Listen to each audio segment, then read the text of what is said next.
Baiklah kakak sekalian, saudara-saudara yang berbahagia, perkenankanlah saya mengusik kembali ruang bahagia kakak sekalian.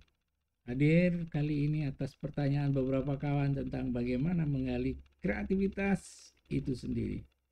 Ini akan saya sampaikan beberapa cuplikan dari menggali kreativitas dan sebelumnya saya ucapkan Assalamualaikum warahmatullahi wabarakatuh. Salam Om Swastiastu, Namo Buddhaya, salam kebajikan dan rahayu.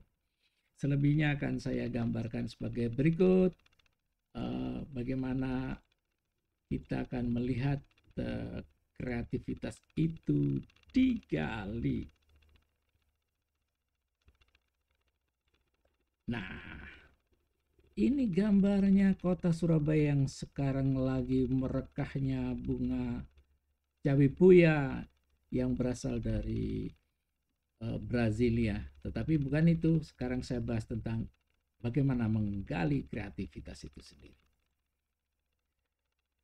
Kunjungi Surabaya lewat Universitas Adibuana Surabaya, itu harapannya. Kakak sekalian yang berbahagia,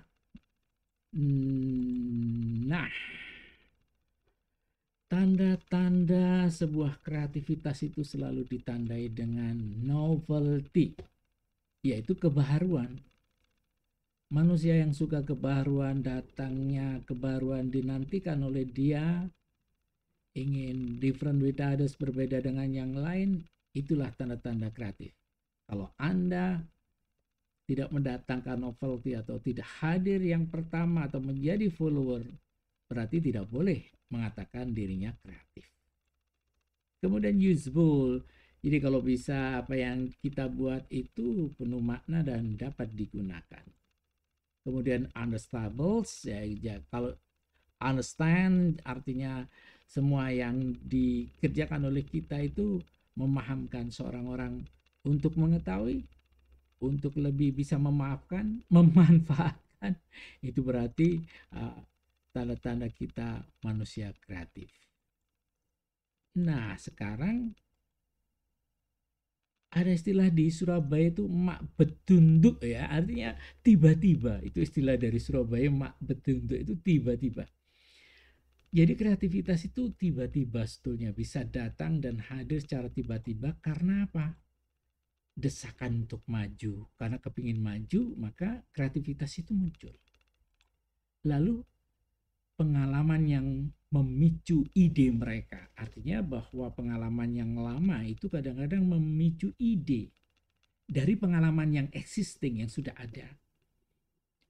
Katakanlah kalau kita lihat Alibata yang begitu hebatnya, terus dia berkreasi terus-menerus dari pengalaman yang lama itu sambung menyambung. Jadi artinya bahwa sustainable, artinya terus-menerus pengalaman yang lama dikayakan oleh dia, namanya enrichment. Itulah yang memicu ide-ide keluar lagi. Pertamanya bermain string gitar, kemudian ada peralatan tertentu digesekkan jadilah biola walaupun itu gitar, kemudian diketuk-ketuk badan gitar itu menjadi drum dan sebagainya. Itu karena apa? Pengalaman dia yang lama itu memacu hadirnya sebuah kreativitas. Lalu hobi dan kesenian itu adalah pembangkit yang dahsyat dari hadirnya sebuah kreativitas. Tanpa hobi, orang tidak bisa menghadirkan kreativitas. Karena hobi adalah tumpukan sederetan sebuah ide-ide yang dikolekting oleh mereka, dan selama dia mengkolekting timbullah sebuah ide dari dan di antara koleksi-koleksi yang dia buat. Kesenian juga begitu, art. Art selalu mengantarkan kepada suatu kehadiran kreativitas. Karena art itu sendiri tidak berjalan repitasi, tetapi di situ ada sentuhan-sentuhan yang berbeda. Sentuhan yang berbeda inilah yang disebut dengan inovasi, dan sentuhan yang berbeda itu mengantarkan lahirnya kreasi. Nah, jalan buntu atau kepepet itu bisa hasilkan sebuah kreativitas. Betapa tidak ketika hadirnya COVID-19, kemudian orang-orang tidak bisa berbuat apa-apa, akhirnya dia menjual sesuatu secara online. semacam itu. Jadi karena jalan buntu itu membuat suatu kreativitas. Jadi kreasi itu terbentuk karena juga muncul karena kepepet ya. Kemudian bacaan, ternyata bacaan itu sama dengan penyubur. Sama dengan pupuk yang paling dahsyat untuk memunculkan ide dan gagasan. Itulah yang kita sebut dengan gaya Surabaya mak betunduk, desakan untuk maju, pengalaman lama mendorong-dorong kita hadirkan sebuah kreasi, hobi kita serta merta dengan kesenian yang kita miliki, daya dan jiwa seni mengantarkannya.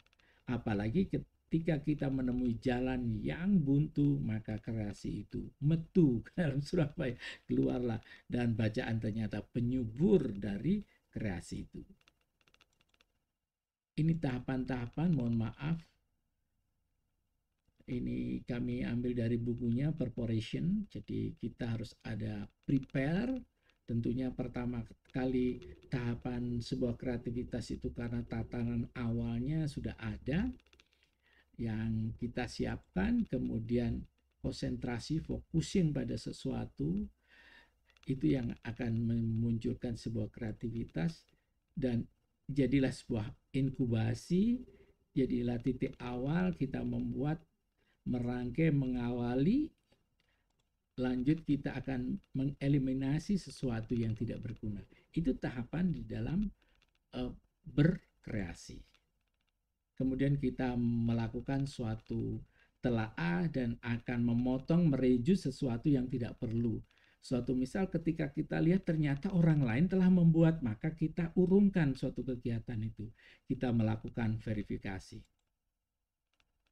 Kakak-kakak, saudara-saudaraku yang berbahagia, ciri utama kita dikatakan orang yang kreatif itu jika mental agility kita bagus. Mental agility adalah kelentingan kita, ya.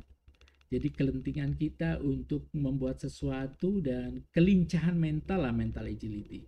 Itu kalau ada resiliency, jadi apa itu sama kelentingan itu justru akan bangkit karena kita tidak putus asa. Lanjut adalah divergent thinking. Ada convergent thinking, ini divergent thinking. Jadi berpikir sebaliknya itu kadang-kadang memunculkan sebuah kreasi. Itu ciri utama orang tidak linear, tetapi mereka lateral. Ya, lateral, berpikirnya tidak sedang-sedang saja, tetapi dia dari sisi manapun. Kita sebut dengan lateral thinking. Ingat, ada bukunya Edward de Bono. Pada suatu saat saya akan bahas sekilas saja buku Edward Bono di acara ini. Kemudian ada lagi conceptual flexibility. Jadi sebuah konsep yang utuh kadang-kadang tersentuh sedikit akan timbul suatu gagasan baru lagi, tersentuh lagi akan jadi gagasan baru lagi. Jadi konseptual yang flexibility itu kadang-kadang menimbulkan suatu pecahan-pecahan kreasi. Ini yang perlu diketahui, ciri utama dari seorang yang mempunyai konsep yang fleksibilitinya tinggi itu bisa tertemui saudara-saudara kalian yang berbagi. Artinya konsep yang fleksibel itu akan cenderung menarik dan menghadirkan sebuah creativity.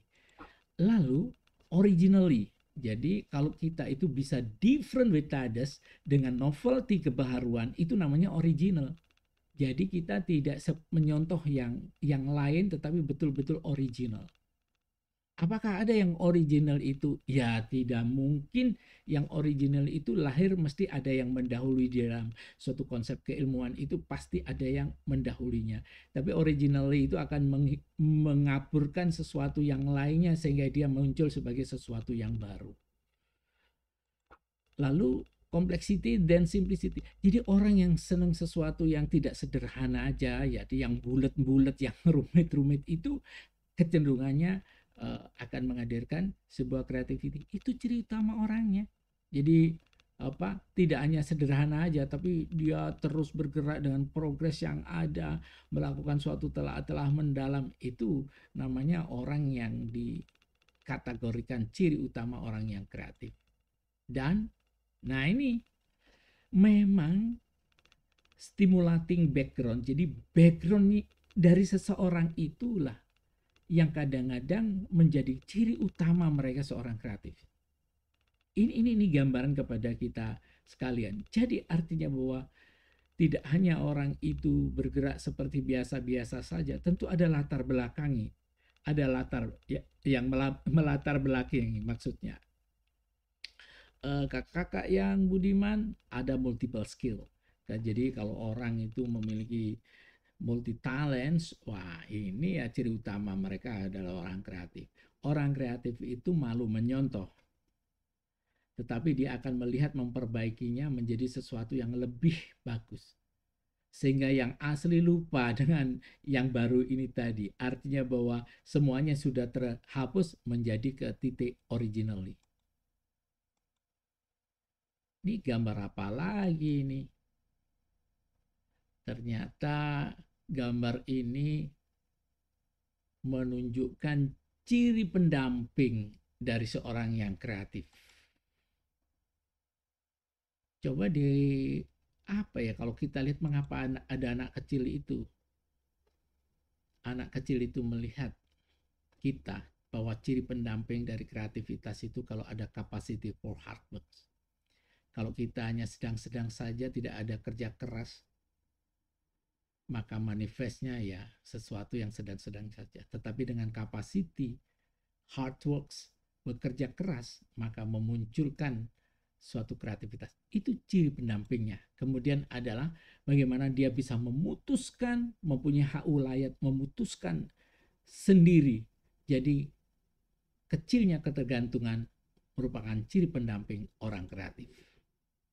Tadi ini bukan resilient ya, resiliency yaitu kelentingan, daya tahan, tidak mudah putus asa dan sebagainya. Nah, good communicators. Jadi dia adalah seorang yang pandai mengomunikasikan ide gagasannya dan ide gagasannya bisa dipasarkan dengan kemampuan komunikasinya. Dan nah ini tadi juga begitu, interested more in concept than in detail. Jadi semacam itu, dia lebih suka pada konsep daripada yang hanya detail-detail saja yang kasat mata yang mudah diraih. Ini ciri pendampingnya. Nah ini juga orang yang cenderung kalau kita katakan di Surabaya itu apa istilahnya kepo. Orang yang kepo itu adalah ciri pendamping dari kreativitas, saudara-saudara sekalian. Nah, sense of humor and fantasy. Jadi kalau sensasi humornya bagus, tingkat fantasinya oke, itulah ciri pendamping dari orang-orang yang kreatif. Nah, tentunya saya masih menambah lagi ciri pendampingnya adalah dia interesting, kemudian sense of density atau sense of missionnya. Jadi gini, dia itu mempunyai keinginan dengan sensasi aku akan ke sana, tetapi aku maunya tujuan yang ke sana. Itulah yang ciri pendamping yang menurut saya ya harus diperhatikan oleh kita sekalian. Nah, ini yang mendukung kita. Kalau nggak ada kejujuran, tidak ada kunci pembukanya. Honesty. Karena honesty itu membuat orang tidak plagiasi, cenderung ke originally. Itu honesty. Kejujuran adalah mata uang yang berlaku di mana-mana, di belahan dunia manapun. Kemudian orang yang suka mengapresiasi orang lain yang berkualitas. Appreciation of quality, pasti dia akan kreatif.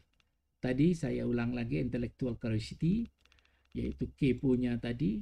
Nah ini healthy ambition, ambisi yang sehat, ini yang mengantarkan orang berkreasi. Kreativitas dari kemiskinan. Jadi ada seorang orang melihat kemiskinan itu justru jadi bahan kreasi. Ada buku yang berjudul Orang Miskin Dilarang Sekolah. Dia berbicara tentang kemiskinan, dan kemiskinan itu orang kalau miskin itu sekolah bayarnya nggak ada capability to pay-nya, nggak ada kemampuan bayarnya, maka orang miskin itu seakan-akan dilarang sekolah. Judulnya adalah bombastis. Dengan demikian, ini sudah kreasi untuk orang supaya tertantang membacanya, semacam itu. Ini juga para birokrat langsung, kenapa nih orang miskin dilarang sekolah? Tentu akan membaca. Mahasiswa yang kritis pun akan, wah ini kok orang miskin dilarang sekolah, ini bahaya, ini terjadi suatu pelanggaran hak asasi. Orang membaca, ternyata di situ ada kalkulasi-kalkulasi tentang sekolah itu yang mahal, kemudian ada sekolah yang harusnya lebih kreativitas, bisa mereduce cost dan sebagainya. Ternyata itu gambaran di bukunya. Ini masih berbicara miskin. Ada orang kaya di negeri miskin. Ini Eko Prasetyo ini memang pemburu kemiskinan. Kemudian orang miskin dilarang sakit. Ya intinya miskin tadi kemudian uh, diafirmasi pada suatu orang miskin terhadap sekolah, orang miskin terhadap sakit, ya, orang miskin di negeri sendiri kayak gitu. Orang miskin tanpa subsidi, ya jelas ini logikanya. Tetapi ini mengetahui bahwa memang dengan subsidi itu yang tertentu, yang sifatnya itu all kind pada seluruhnya, tanpa membedakan yang miskin, semuanya diberi sama. Suatu misal disubsidi bahan bakar sama semua, maka yang sering menggunakan bahan bakar adalah orang yang mempunyai frekuensi kerja yang tinggi. Kalau si miskin mungkin tidak semacam itu. Inilah yang digambarkan oleh Eko dalam Prasetyo dalam bukunya. Nah, setelah kreatif, kita dengarkan lagu. Dulu ada lagunya Padi. Ternyata lagunya Padi itu dicandra, dideskripsikan menjadi sebuah ada kaset. Ini dideskripsikan menjadi suatu buku. Ini suatu kreativitas. Jadi lagu bisa dicandra menjadi sebuah buku. Tapi buku bisa disummary menjadi sebuah lagu. Jadi semacam itulah bentuk kreativitas. Nah, ini kreativitas ini tadi saya katakan bahwa karena pengalaman memicu ide. Dari hal yang biasa, bukunya kawan ini dirubah menjadi demikian. Dirubah menjadi demikian. Yang saya takutkan jangan sampai honesty-nya hilang. Semacam itu. Saya juga melihat ini buku ini ditulis seseorang, tetapi dilihat di buku ini sebagian banyak yang masuk di sini. Saya melihat ini apakah terjadi suatu perbaikan tertentu atau jadi bagus, lebih indah dari warna aslinya. Nanti kita lihat bersama-sama kawan-kawan dari buku-buku yang ada di Indonesia ini apakah penuh dengan daya plagiasi. Oleh karenanya ini tidak menuduh, tetapi saya ingin mengangkat bahwa betapa pentingnya honesty, sebuah kejujuran. Saudara, itu yang bisa saya sampaikan hari ini, dan mudah-mudahan nanti akan berkembang lebih baik lagi di kemudian hari. Mohon maaf, saya ini ingin membunuh tidur saya hari ini dengan cara saya harus payah dan setelah ini bisa tidur. Terima kasih perhatiannya. Assalamualaikum warahmatullahi wabarakatuh. Santi. Sampai jumpa pada telah yang lainnya.